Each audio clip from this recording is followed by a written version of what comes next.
یہ میری بکری اور خبردار اگر اس کو کسی نے ہاتھ بھی لگایا مجھ سے برا کوئی نہیں ہوگا. میں اس سے بہت زیادہ محبت کرتی ہوں اور اس کی بہت حفاظت کرتی ہوں. اگر کسی نے اس کی طرف آنکھ اٹھا کر بھی دیکھا تو اس کی آنکھیں نوچ لوں گی. میری اتنی باتیں سن کر بھائی نے مجھے بہت پیٹا اور مجھ سے کہنے لگے ایک بکری کے پیچھے تم مجھ سے اتنی زبان چلاتی ہو. آج تم نہیں یا میں نہیں، اماں اور ابا نے تمہیں بہت سر چڑھا کر رکھا ہوا ہے. اماں ابا نے بہت ہی مشکل سے بھائی سے مجھے چھڑوایا. بھائی نے مجھے بہت بری طرح سے پیٹا تھا. مجھے بہت زیادہ چوٹ لگی تھی. زخم اتنے گہرے تھے کہ بڑھنے کا نام نہیں لے رہے تھے. ایک دن میں کجلی کے پاس بیٹھی تو اپنے زخموں کی بات کر کے رو پڑی. میری باتیں سن کر کجلی کی آنکھوں سے بھی آنسو نکل آتے. بے صاف تھا وہ بھی رونا شروع کر دیتے.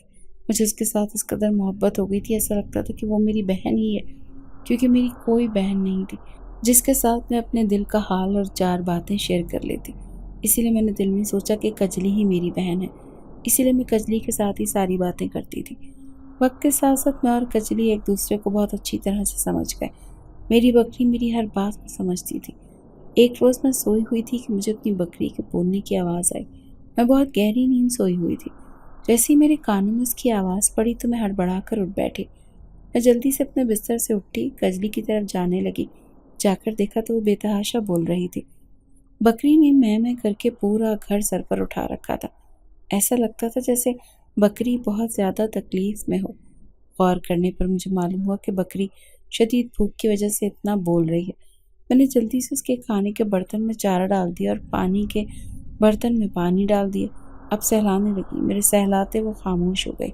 میں نے سوچا اماں چارہ ڈالنا بھول گئی ہوں گی، لیکن جب صبح ہوئی تو اماں نے کہا کہ میں نے تو برتن میں چارہ ڈالا تھا.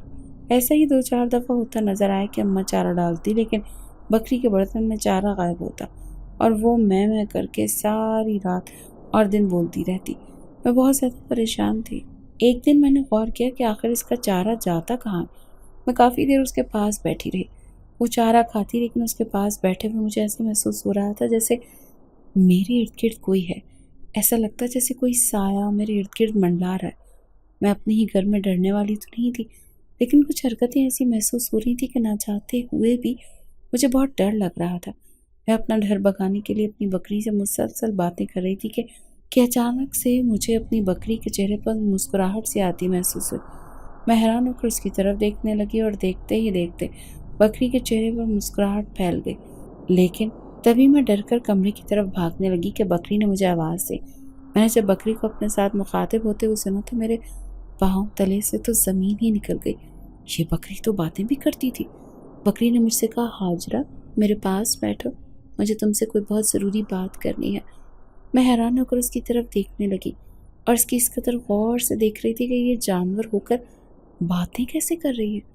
تو اس نے مجھے بتایا کہ میں بولنے والی بکری ہوں. اس میں اتنا حیران ہونے کی کوئی ضرورت نہیں ہے. مجھے اللہ نے بولنے کی طاقت دے رکھی ہے کیونکہ تم میری بہت اچھی دوست ہو، اسی لیے مجھے تمہیں بتانا بہتر لگا کیونکہ اب وقت آ گیا ہے کہ میں تم سے یہ حقیقت نہیں چھپا سکتی. بکری نے مجھ سے کہا کہ میں باتیں کرتی ہوں اور اس بات کا علم صرف تمہارے اور تمہارے درمیان ہی رہنا چاہیے. یہ بات کسی کو پتہ نہیں چلنی چاہیے کہ میں بول سکتی ہوں. میں نے بکری سے وعدہ کیا. مجھے اس قدر اچھا محسوس ہو رہا تھا، ایسا لگ رہا تھا جیسے واقعی بکری کی شکل میں مجھے ایک بہن مل گئی ہو. اب تو بکری مجھ سے باتیں کرتی رہتی تھی. ہم ساری رات بیٹھی باتیں ہی کرتی رہتی تھی. میں بہت خوش ہوتی اس کی باتیں سن کر. وہ مجھے اچھے اچھے مشورے دیتی. بھائی کی حرکتوں کی وجہ سے پورا گھر بہت پریشان تھا. بھائی نے اماں ابا سے کہہ دیا تھا کہ میں آپ لوگوں کو چھوڑ کر جا رہا ہوں اور کبھی لوٹ کر واپس نہیں آؤں گا. بھائی نے گاؤں کے کسی لڑکی سے شادی کر لی تھی اور اسے لے کر شہر چلا گیا تھا. ابا اور اماں یہ صدمہ برداشت نہیں کر پائے تھے. بھائی کی اس حرکت نے اماں اور ابا کو بہت زیادہ توڑ کر رکھ دیا تھا. اماں نے تو اس صدمے کو کچھ نہیں دیکھا ہی دل پر سوار کر لیا. اماں ہر وقت بھائی کو یاد کر کر کے روتی رہتی. پورا گھر غم کے ماحول سے بھرا ہوتا. میرا دل بھی نہیں کرتا تھا کہ میں کسی سے بھی بات کروں. گھر کا ماحول ایسا ہو گیا تھا کہ خاموش رہنا ہی بہتر سمجھا جاتا تھا. میری اس پریشانی کو میری بکری بھی سمجھتی تھی. میں نے اب اپنی بکری کے پاس بیٹھنا بہت کم کر دیا تھا. ایک رات میں بہت زیادہ پریشان تھی اور اس پریشانی کو میری بکری بھی سمجھتی تھی. میں نے اپنی بکری کے پاس بیٹھنا تو بہت کم کر دیا تھا. ایک رات میں بہت پریشان حال بکری کے پاس بیٹھی ہوئی تھی کہ جب بکری نے مجھ سے کہا کہ تم پریشان کیوں ہو؟ میں نے اسے بتایا کہ گھر میں ایک دانہ اناج کا نہیں ہے، آج بھی سارا دن فاقہ ہی کاٹا ہے، کل کا بھی نہیں پتا کچھ کھانے کو ملے گا یا نہیں۔ بکری میرا منہ دیکھ کر مسکرانے لگی اور مجھ سے کہنے لگی کہ جاؤ اپنا تکیہ اٹھا کر دیکھو، اس کے نیچے تو ڈھیروں پیسے پڑے ہیں۔ میں بڑی زیادہ حیران ہوئی اور میں نے بکری سے کہا کہ مجھ سے اس وقت مذاق مت کرو، میں مذاق کے موڈ میں نہیں ہوں۔ بکری نے مجھ سے کہا کہ میں بھی مذاق موڈ میں نہیں، اسی لیے کہہ رہی ہوں کہ جاؤ ابھی جا کر اپنا تکیہ اٹھاؤ اور اس کے نیچے پیسے ہیں اور ان پیسوں سے کچھ کھانے کے لیے صبح منگوا لینا۔ جب میں نے جا کر اپنا تکیہ اٹھایا تو دیکھا تکیے کے نیچے سے تو واقعی ڈھیر سارے نوٹ ملے۔ یہ دیکھ کر میں بہت خوش ہو گئی۔ میں نے آ کر بکری سے پوچھا کہ تمہیں کیسے معلوم تھا کہ میرے تکیے کے نیچے بہت زیادہ پیسے پڑے ہیں، اور یہ پیسے آئے کہاں سے؟ بکری نے میرے ساتھ باتیں کرتے ہوئے مجھے بتایا کہ یہ پیسے تمہارے لیے ایک شہزادہ رکھ کر گیا ہے اور یہ پیسے تمہارے ہیں۔ تم بھی پریشان ہو اور اپنے اس جادوئی تکیے کو ہلا کر دیکھا کرنا، تمہیں ہمیشہ وہاں سے پیسے نکلتے ہوئے نظر آئیں گے۔ میں بکری کی یہ بات سن کر بہت خوش ہوئی۔ میرے ساتھ بکری جتنی بھی باتیں کرتی وہ میرے لیے اور بکری کے لیے درمیان میں ہی رہا کرتی۔ آج تک گھر میں سے کسی کو نہیں معلوم تھا کہ میری بکری مجھ سے باتیں بھی کرتی ہے۔ ایک دن مجھے بکری کے پاس بیٹھے کافی دیر ہو چکی تھی۔ باتیں کرتے کرتے وقت کا اندازہ نہیں ہوا کہ وقت کتنی تیزی سے گزرتا چلا جا رہا تھا۔ بکری نے مجھ سے کہا کہ جاؤ اور جا کر سو جاؤ، آج رات ایک شہزادہ آئے گا جو تم سے شادی کر کے تمہیں اپنے ساتھ اپنی دنیا میں لے جائے گا۔ میں مسکرانے لگی اور اپنی بکری سے کہنے لگی کہ میرے اتنے نصیب کہاں، میرے نصیبوں میں کوئی شہزادہ آئے، ہم غریبوں کے گھر کوئی عام سا رشتہ آ جائے تو بہت بڑی بات ہے۔ وہ مسکراتے ہوئے کہنے لگی تمہارے نصیبوں میں ہی تو شہزادے کا پیار لکھا ہے۔ میں حیران ہو کر اس کا منہ دیکھنے لگی۔ تبھی اماں کی آواز میرے کانوں میں پڑی جو کہ مجھے کہہ رہی تھی کہ آ کر اب اپنے بستر پر لیٹ جاؤ، صبح مجھے کام پر بھی جانا ہے اور گھر کا کام تمہیں سنبھالنا ہے، تمہارے ابا کی بھی طبیعت ٹھیک نہیں ہے، اسی لیے ان کا خیال رکھنا، جلدی سو گئی تو صبح جلدی اٹھو گی نا۔ میں اماں کی بات سنتے ہی ہاں میں سر ہلاتے کہا اور میں آ رہی ہوں، آپ چلیں۔ میں نے بکری کو اللہ حافظ کہتے ہوئے کہا مجھے اجازت دو، میں جا کر سونے لگی ہوں۔ بکری نے پھر مسکراتے ہوئے کہا ہاں جا کر سو جاؤ، شہزادہ آئے گا جو تمہیں اپنے ساتھ لے جائے گا۔ میں سمجھی کہ وہ مذاق کر رہی ہے اور یہی سمجھتے ہوئے میں جا کر اپنے بستر پر لیٹ گئی۔ سوچتے سوچتے نہ جانے کب میری آنکھ لگ گئی۔ ابھی میری آنکھ لگے کچھ ہی وقت گزرا تھا کہ میرے خواب میں ایک شہزادہ آیا اور شہزادہ جنات مجھے اپنے ساتھ اپنی دنیا میں لے گیا۔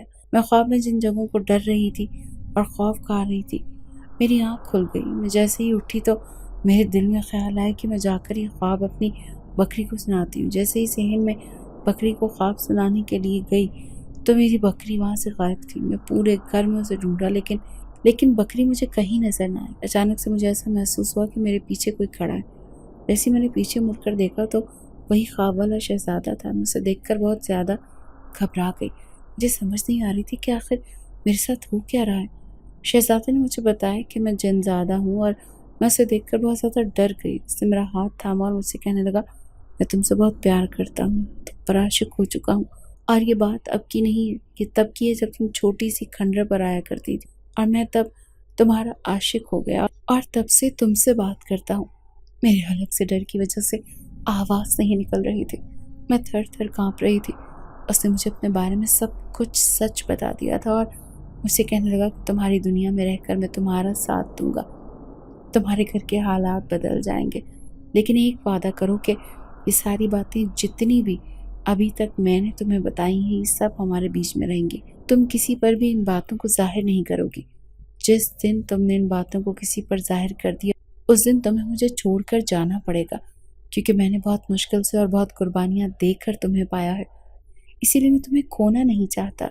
اس کی باتیں سن کر دل میں سوچنے لگی کہ اگر یہ واقعی مجھ سے پیار کرتا ہے تو پھر میرے ماں باپ کا اور میرا سہارا بن جائے گا، اسی لیے مجھے اسے اپنا لینا چاہیے۔ میرے ذہن میں میری بکری آ گئی۔ میں نے اسے پوچھا کہ میری بکری کہاں ہے؟ اس نے مجھے بتایا کہ میں بکری کے بھیس میں ہی تم تک پہنچا تھا۔ آج تک جو بکری بن کر تم سے باتیں کرتا رہا اور رات بھر تمہارے نرم ہاتھوں سے خود کو سہلاتا رہا وہ میں ہی ہوں۔ میں مرتضیٰ کی باتیں سن کر بہت حیران ہوئی۔ میں نے مرتضیٰ سے پوچھا کہ صبح اماں کو میں کیا جواب دوں گی کہ میری بکری کہاں ہے؟